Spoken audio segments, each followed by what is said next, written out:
नमस्कार दोस्तों, स्वागत है एक बार फिर से आपका किसान चैनल में। दोस्तों, आज मैं आपको पूरे प्रूफ के साथ बताने वाला हूं कि 2025 में जो सर्दियां आ रही हैं उसमें क्या कुछ नया होने वाला है। पूरे वैज्ञानिक तथ्यों के आधार पर हम डिस्कस करने वाले हैं आपके साथ। तो वीडियो में अंत तक जरूर बने रहिएगा और वीडियो अच्छा लगे तो वीडियो को लाइक शेयर जरूर कीजिएगा। देखिए, जो 2025 में जो बारिश का मौसम था, जो अभी बरसात का मौसम निकलने वाला है एकदम, तो इसमें क्या रहा है कि बहुत सारे जो जितना भी इंडिया की बात करें, भारत की बात करें, तो पूरे पूरे भारत में बस 3 राज्यों को छोड़कर, जैसे आपका अरुणाचल प्रदेश हो गया, मेघालय हो गया और बिहार हो गया, यहाँ पर जो बारिश हुई है वो औसत से कम हुई है। बाकी जितने भी आप इंडिया के जो भी राज्य देख लेंगे, हर जगह पर बरसात जो है बहुत ज़्यादा हुई है। कुछ राज्य ऐसे भी हैं जहाँ पर 50-40% 50% जितनी बरसात औसत होती थी उससे ज़्यादा बरसात हुई है। तो इसका नतीजा क्या होने वाला है, क्या कुछ प्रभाव पड़ने वाला है, वो हम बात करने वाले हैं। तो सबसे पहले हम बात कर लेते हैं जो मौसम वैज्ञानिक प्रोफेसर मनोज कुमार श्रीवास्तव जी हैं बीएचयू के, उन्होंने क्या बताया है, पहले उनकी बात पर हम बात कर लेते हैं। उन्होंने बोला है कि इस बार की जो सर्दियां हैं, जो आपकी सर्दियां इस बार पड़ने वाली हैं, वो पड़ने वाली हैं थोड़ा जल्दी, और इनका जो समय रहेगा ये मान चले कि उन्होंने बोला है कि मिड अक्टूबर से लेकर के और आपका जाएगा काफ़ी लंबा, ये फरवरी तक खींचने वाला है इस बार, और ये ज़्यादा लंबा रहने वाला है। जो इसका टाइम पीरियड था वो लंबा रहेगा, मतलब इसमें सर्दियां जो है काफ़ी ज़्यादा पड़ने की संभावना है।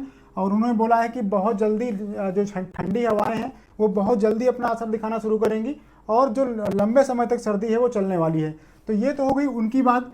अब बात करते हैं कुछ और तथ्यों के आधार पर जो अलग अलग जगह से हमने डाटा कलेक्ट किया है, उसके आधार पर आपको बताना चाहेंगे। तो दोस्तों, हुआ क्या है कि देखिए, जब बरसात होती है, मान लीजिए सिर्फ 3 राज्यों को छोड़कर जो ज़्यादा बरसात जहाँ पर अभी कम रह गई है, बाकी हर जगह बरसात बहुत ज़्यादा हुई है, औसत से ज़्यादा बरसात हुई है। तो होता क्या है कि देखिए, जब बादल बनते हैं, ज़्यादा बरसात नीचे होती है, तो इसमें क्या होगा, जब ये मौसम निकलेगा, ये मान लीजिए आपकी धरती है, यहाँ से जब बरसात निकल जाती है तो होता क्या है कि पानी यहाँ पूरा जो वाटर लेवल है वो पूरा ऊपर तक यहाँ पर आ जाता है। अब हमारे यहाँ का वाटर लेवल, अगर आपको हमने एक शॉर्ट वीडियो दिया था कि लगभग 1 फीट के आसपास हमारे यहाँ वाटर लेवल जो है आ चुका है।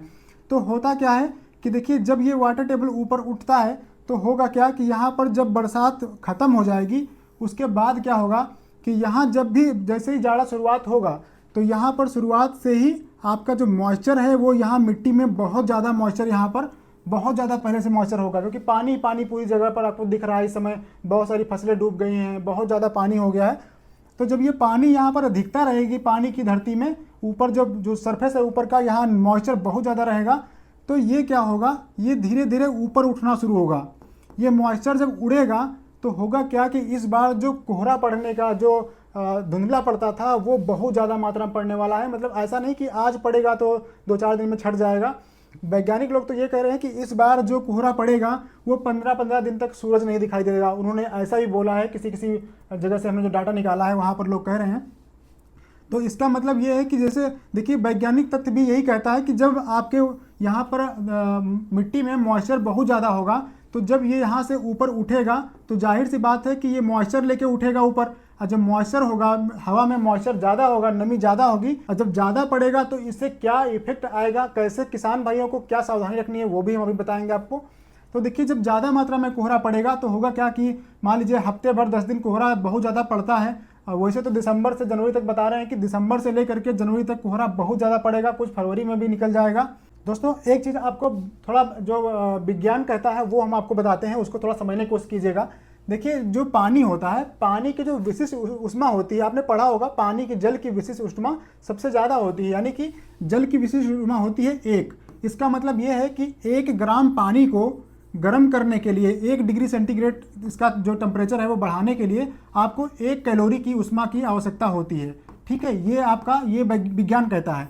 तो इसके आधार पर हम चलेंगे। ये होगा क्या कि जैसे आप ये मान लीजिए, ये आपकी पृथ्वी है, ये धरती है, यहाँ पर मॉइस्चर बहुत ज़्यादा है। तो आपने देखा होगा जो समुद्र के पास जो भी शहर हैं, वो जहाँ वहाँ पर समुद्र होता है तो ज़्यादा वो ना तो वहाँ गर्म पड़ती है ना ही ज़्यादा ठंडक पड़ती है। तो इसका अर्थ ये हुआ कि जब पानी यहाँ पर ज़्यादा है, पृथ्वी में मॉइस्चर बहुत ज़्यादा है, तो यहाँ पानी की अधिकता है।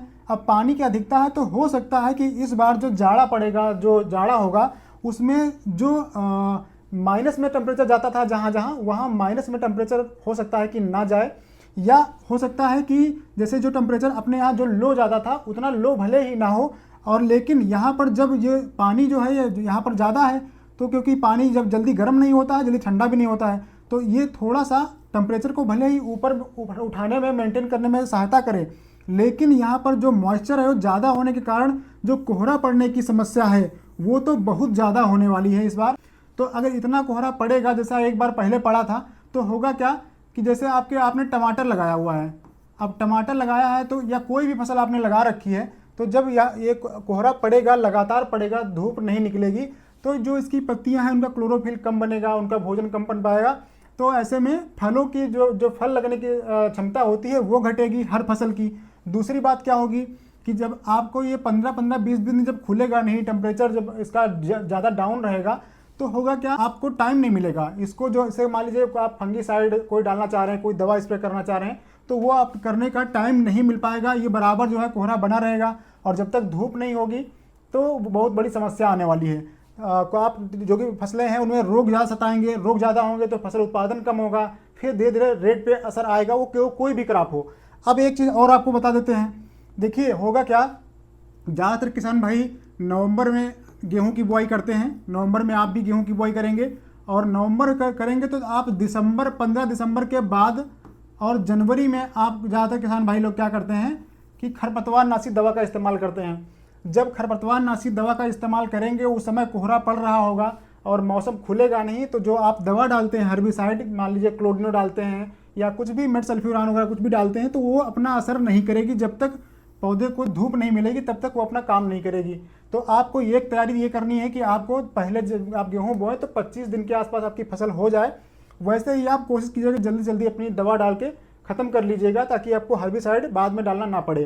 कोहरा है वो ज़्यादा लंबे समय तक पड़ेगा, ऐसे में आपके जो नॉर्मल वाले फंगीसाइड हैं, मान लीजिए आप कोई सब्जी खेती कर रहे हैं, तो आपके जो नॉर्मल फंगीसाइड हैं वो काम नहीं करेंगे, तो आपको कुछ बेस्ट फंगीसाइड अपनी फसल के लिए रखने पड़ेंगे पहले से ही, तो वो आप रख लीजिएगा, क्योंकि समस्या ये बहुत बड़ी आएगी। अगर आप सस्ते वाले फंगीसाइड चलाएंगे तो काम नहीं करेंगे, आपकी फसलें बर्बाद हो जाएंगी। तो उससे अच्छा है कि आप कोशिश करके, अगर आप लोग कमेंट करेंगे तो हम अगला वीडियो दे देंगे आपको विस्तार से कि कुछ जो अच्छे फंगीसाइड हैं वो कौन कौन से आपके पास होने चाहिए, उसका भी हम वीडियो आपको दे देंगे, लेकिन आप लोग कमेंट कीजिएगा। बस हम यही सलाह देना चाह रहे थे आपको कि इतना ऐसा होने वाला है, जो भी चीज़ें होंगी आगे वो हम आपको फिर से अपडेट करेंगे। तो इस वीडियो को, अगर वीडियो अच्छा लगा हो तो वीडियो को लाइक कर दीजिए और चैनल को अभी तक सब्सक्राइब नहीं कर लीजिए। चलिए हम मिलते हैं ऐसे ही वीडियो में, तब तक के लिए नमस्कार, जय हिंद दोस्तों।